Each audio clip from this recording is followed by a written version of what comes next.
Un peu comme quand on voit ces femmes en train de puiser l'eau du matin au soir. Mais quand on amène l'eau, l'eau dans les familles, chacun en fait ce qu'il veut. En général, vers la fin de la journée, pratiquement, elle doit encore retourner pour en chercher. Et il y a un peu de manque de reconnaissance au niveau de son travail. Les hommes ne s'occupent pas de l'enfant ou de la femme ou le plat ou la lessive. C'est les femmes qui font tout ça. En même temps, elles pilent le mil, l'enfant au dos. Je suis arrivée en France à 27 ans avec mes deux enfants. Et ce qui était quand même, ce qui m'a un peu touchée, j'ai trouvé que les femmes africaines, beaucoup, elles étaient dans les ménages et s'occupaient des personnes âgées.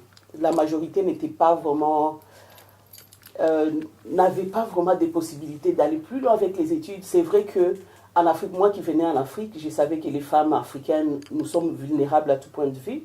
Déjà, la majorité, on est freiné d'aller plus loin avec nos éducations. Il y a les mariages précoces, il y a tout ce qui va avec pour empêcher un peu la femme d'aller plus loin.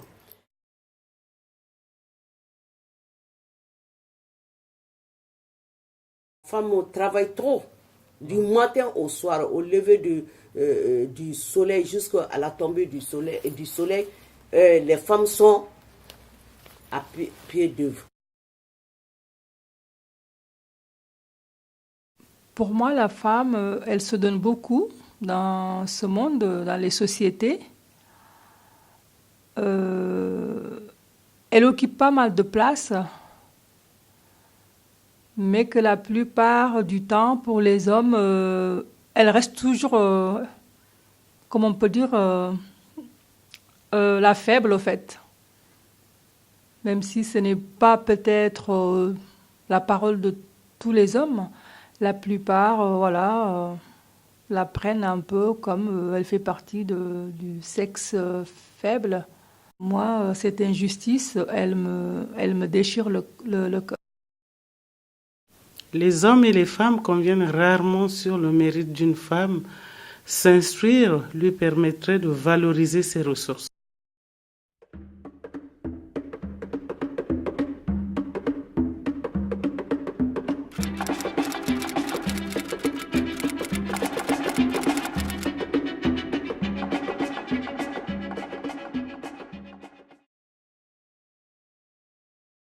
Savoir lire et écrire, savoir les yeux ouverts.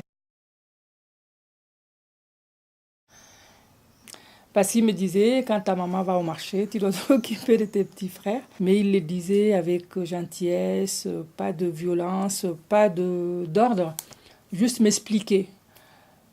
J'acceptais, mais en même temps, je me rappelle, je regardais par la fenêtre les élèves et je pleurais parce que je voulais aller.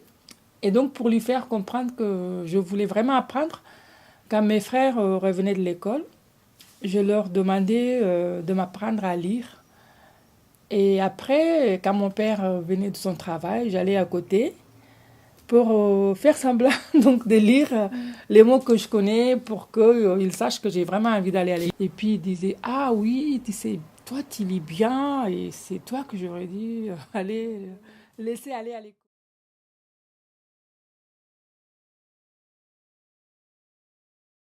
Euh, les agriculteurs, cette année-là, n'ont pas pu écouler toute leur production. Donc, ils ont décidé de tout brûler. Oui. Parce que le café, ils le produisent, mais ils ne le consomment pas. Donc, ils ont décidé de tout brûler. Et je me rappelle qu'il y a cette forte odeur du café qui a envahi tout le village. Et donc, on était 18 enfants, 12 filles, 6 garçons. Et donc, il a dit que plus jamais il ne permettra à un de ses enfants de travailler comme agriculteur. Il n'y a pas autre aspect ou autre chose que les femmes africaines peuvent faire sans passer par l'éducation. Et c'est pour cela que je me suis vraiment engagée. J'ai ouvert mon association Femmes du Millénaire qui défendent les droits des femmes et qui lutte contre l'analphabétisme des femmes. l'école c'est une ouverture. Si tu ne pars pas à l'école pour comprendre qu'on peut lutter même contre les hommes, tu resteras toujours cloîtré dans cet engrenage de religion mélangée avec la culture.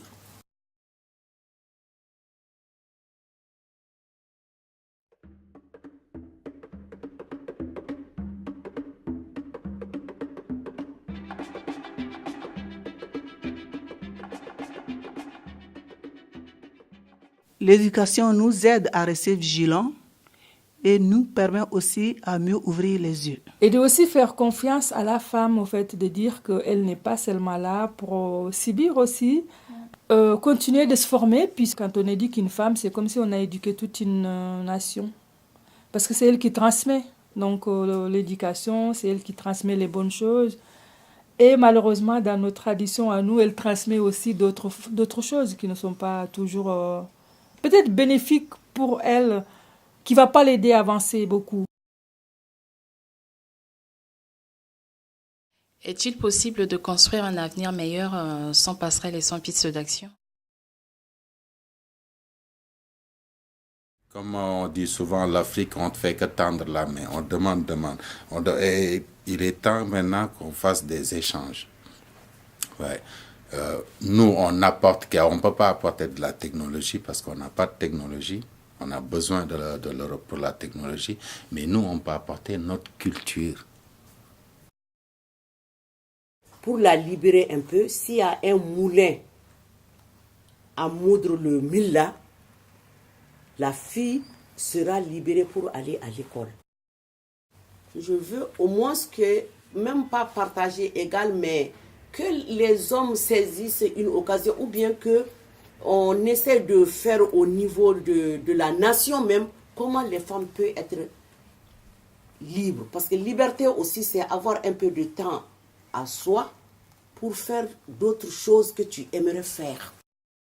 En Afrique, en fait, on n'a pas besoin qu'on nous donne de l'argent ou quoi. Tout est sur place. Il faut des idées et il faut du matériel. C'est tout. Donc moi, mon idée, c'est d'installer, parce qu'il y a pas de système de conservation en Afrique. On peut pêcher des poissons tout de suite. Si on ne mange pas les poissons sont pourris. Ou on pêche le poisson aujourd'hui, le lendemain, il n'y en a pas. Encourager les autres à ne pas se noyer dans la déprise de leur existence. Porter les jeunes, cassés et déstructurés, est un grand défi à relever. Les jeunes sans repère, c'est souvent des jeunes issus de l'immigration, en particulier issus de l'immigration africaine. Et je pense que ces jeunes-là, il faut une communication entre les jeunes et les parents. Et aussi au développement de l'Afrique. Parce qu'il n'y a que ces jeunes-là qui peuvent développer l'Afrique. Ce n'est pas les Africains qui sont sur place. Mais la génération immigration, là, tous ceux qui sont nés à l'extérieur, je pense que quand tu arrives dans un pays, quel que soit le pays, que ce soit en Europe ou en Afrique, si tu veux qu'on te tend la perche, qu'on t'aide, je crois qu'il faut avoir le respect et l'écoute et puis avoir confiance. J'ai une grande admiration pour les femmes porteuses de grandes valeurs simples qui donnent de leur vie pour offrir à leurs enfants un avenir plein d'espoir. Sur le plan éducatif, sur le plan social, sur le plan culturel, l'enfant, c'est l'avenir d'une nation.